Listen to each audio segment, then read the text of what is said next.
Hello everyone, welcome to let's do it. तो discuss करेंगे आज ट्रैफिक इंस्पेक्टर की इस सीरीज़ का पार्ट नंबर 34। तो अगर अभी तक आपने इसके पार्ट 33 नहीं देखे हैं तो डिस्क्रिप्शन बॉक्स में उसका लिंक दिया हुआ है, आप वहां से जाकर के चेकआउट कर सकते हैं।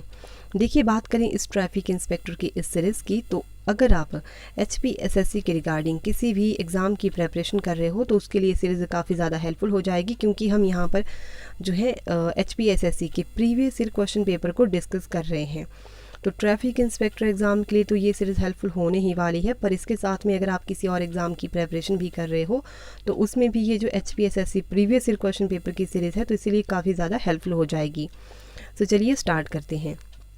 तो हमारे पास क्वेश्चन है, निम्न में से कौन सा राज्य का आवश्यक तत्व है। तो देखिए, आपको ऑप्शंस देख के बताना है कि राज्य का आवश्यक तत्व जो है वो कौन सा है। तो आपके पास ऑप्शन है सार्वभौमिकता, सरकार, क्षेत्र या ये सभी। तो देखिए, इसका आंसर जो है ऑप्शन डी हो जाएगा, ऑल ऑफ दीज, क्योंकि राज्य के जो आवश्यक तत्व होते हैं वो सार्वभौमिकता, सरकार एंड क्षेत्र ये सभी होते हैं। सो ऑप्शन डी यहाँ पर इसका राइट आंसर है। नेक्स्ट क्वेश्चन है, संविधान का कौन सा अनुच्छेद प्रत्येक नागरिक के मूलभूत कर्तव्यों को स्पष्ट करता है। तो देखिए, संविधान का कौन सा अनुच्छेद है, तो ये है अनुच्छेद 51A। तो ऑप्शन सी यहाँ पर राइट आंसर हो जाएगा। तो हम कह सकते हैं कि भारतीय संविधान का अनुच्छेद 51A जो है ये मूलभूत कर्तव्यों को स्पष्ट करता है। नेक्स्ट क्वेश्चन है, राष्ट्रपति को पद की शपथ कौन दिलाते हैं। तो देखिए, राष्ट्रपति को पद की शपथ जो है ये दिलाते हैं chief justice of India. So option A right answer हो जाएगा, भारत के मुख्य न्यायाधीश। तो भारत के मुख्य न्यायाधीश जो होते हैं ये दिलाते हैं राष्ट्रपति को पद की शपथ। नेक्स्ट क्वेश्चन है, न्यायालय द्वारा बनाए गए कानून को कहते हैं। तो देखिए, न्यायालय द्वारा बनाए गए कानून को क्या कहते हैं, तो उसे कहते हैं केस लॉ। ऑप्शन आंसर की में इसका राइट आंसर ऑप्शन बी दे के रखा हुआ है। तो वैसे भी मैं आपको यहाँ पर जितने भी आंसर बता रही हूँ वो ऑप्शन आंसर की के आधार पर ही बता रही हूँ, और इसका राइट आंसर भी ऑप्शन बी ही होगा, निर्णय विधि। तो न्यायालय द्वारा बनाए गए कानून को क्या कहते हैं, तो उसे कहते हैं निर्णय विधि या केस लॉ। नेक्स्ट क्वेश्चन की बात करते हैं, सौर मंडल का सबसे चमकीला ग्रह है। तो देखिए, सौर मंडल का सबसे चमकीला ग्रह जो है वो है शुक्र। Option D right answer.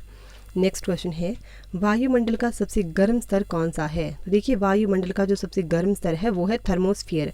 Option A right answer. Next question है, अफ्रीका के किस भाग में सहारा मरुस्थल स्थित है। तो देखिए, अफ्रीका के जो है नॉर्दर्न साइड में जो है सहारा मरुस्थल है। तो यहाँ पर ऑप्शन जो हो जाएगा सी राइट आंसर हो जाएगा कि अफ्रीका के किस भाग में, तो उत्तरी भाग में जो है सहारा मरुस्थल है, जिसे हम सहारा डेजर्ट कहते हैं। तो सहारा मरुस्थल जो है उत्तरी भाग में स्थित है। नेक्स्ट क्वेश्चन है, सुनामी का प्रमुख कारक है। तो देखिए, सुनामी का प्रमुख कारक क्या है, तो आपसे यहाँ पर पूछा गया है मेन कॉज यानी कि प्रमुख कारक। तो ये हो जाएगा समुद्री सतह पर भूकंप। Option C right answer.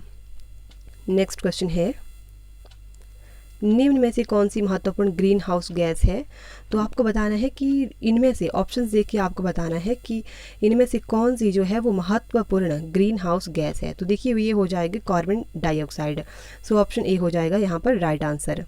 Next question है, भारत का पड़ोसी देश जिसका क्षेत्रफल निम्नतम है। तो देखिए, भारत का कौन सा पड़ोसी देश है जो जिसका क्षेत्रफल निम्नतम है, तो ये है Bhutan. Option A right answer. Next question है, हिमालय की पर्वत श्रेणी उदाहरण है।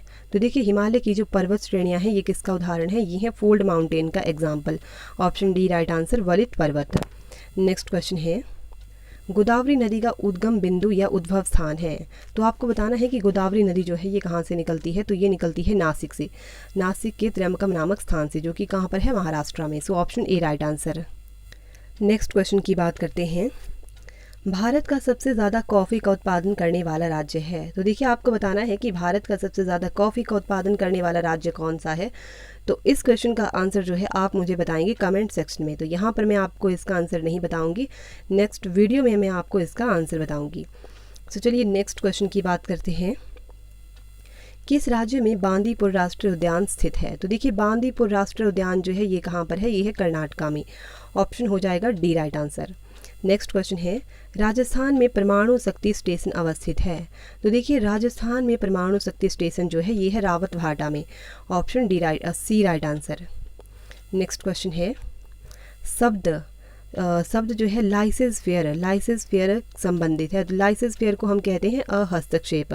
तो ये किससे संबंधित है? ये है पूंजीवाद अर्थव्यवस्था से। ऑप्शन हो जाएगा यहाँ पर ए राइट आंसर। नेक्स्ट क्वेश्चन है, जब कुछ चीज़ें खरीदने के लिए अत्यधिक धन देना पड़ता है तो वह परिस्थिति कहलाती है।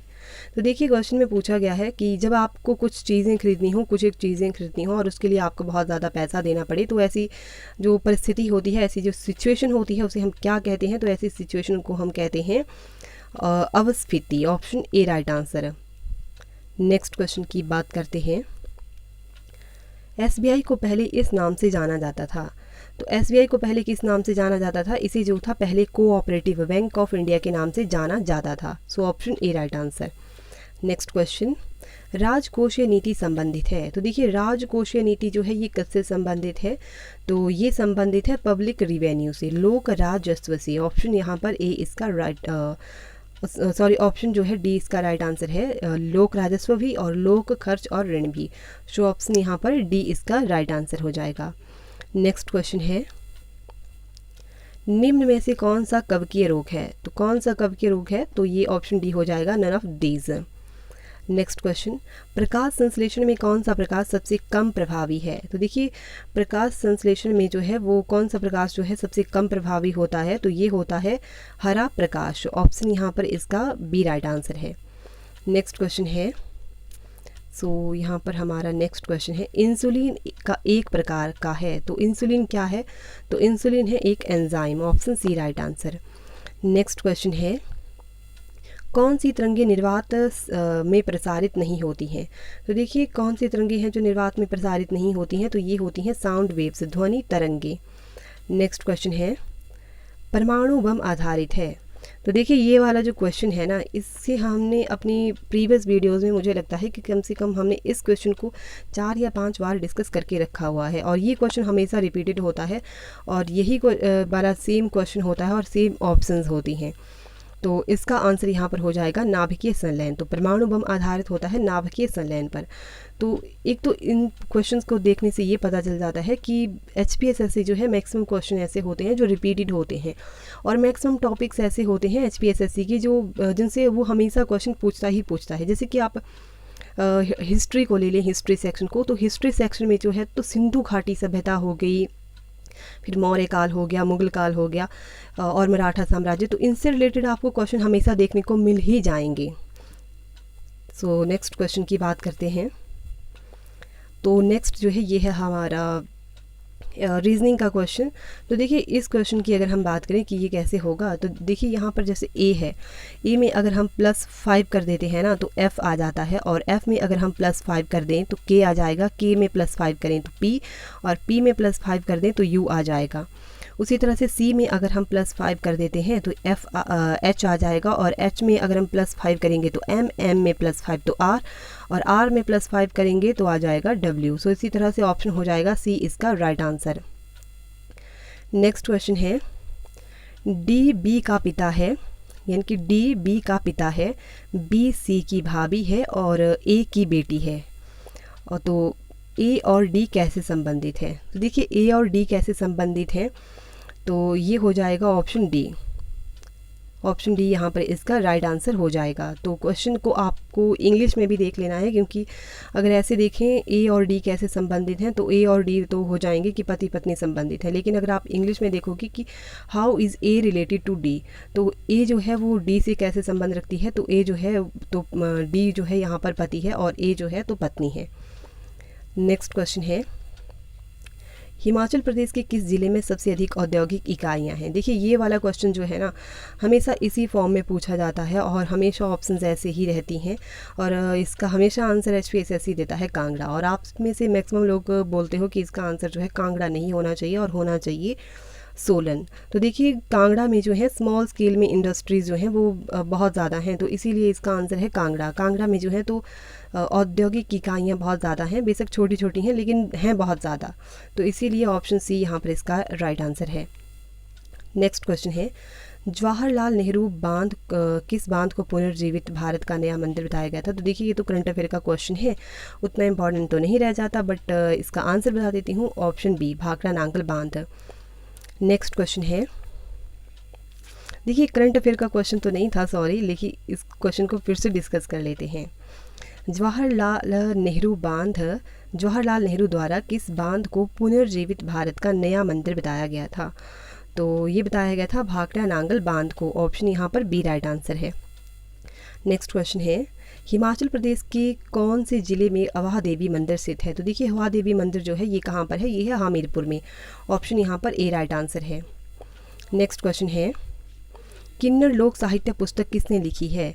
देखिए किन्नर लोक साहित्य पुस्तक जो है ये लिखी है देवराज शर्मा ने। किन्नर लोक साहित्य पुस्तक जो है ये लिखी है बंसीलाल शर्मा ने। ऑप्शन यहाँ पर इसका सी राइट आंसर है। और ये जो क्वेश्चन था ऊपर वाले क्वेश्चन नंबर 158, इसका मैंने आपको जल्दी में गलत आंसर बता दिया, बल्कि इसका आंसर होगा ऑप्शन ए। जवाहरलाल नेहरू द्वारा किस बांध को, गोविंद सागर बांध को जो था पुनर्जीवित भारत का नया मंदिर बताया गया था। सो ऑप्शन हो जाएगा यहाँ पर इसका ए राइट आंसर। तो देखिए आज के लिए हम इतने ही क्वेश्चंस को डिस्कस करेंगे। अब हम नेक्स्ट वीडियो में मिलेंगे। तो अगर आपको वीडियो अच्छी लगी है तो आप वीडियो को लाइक कर सकते हैं, और इसी तरह की और वीडियोज़ पाना चाहते हैं तो आप चैनल को सब्सक्राइब कर सकते हैं। तो चलिए मिलते हैं नेक्स्ट वीडियो में। धन्यवाद।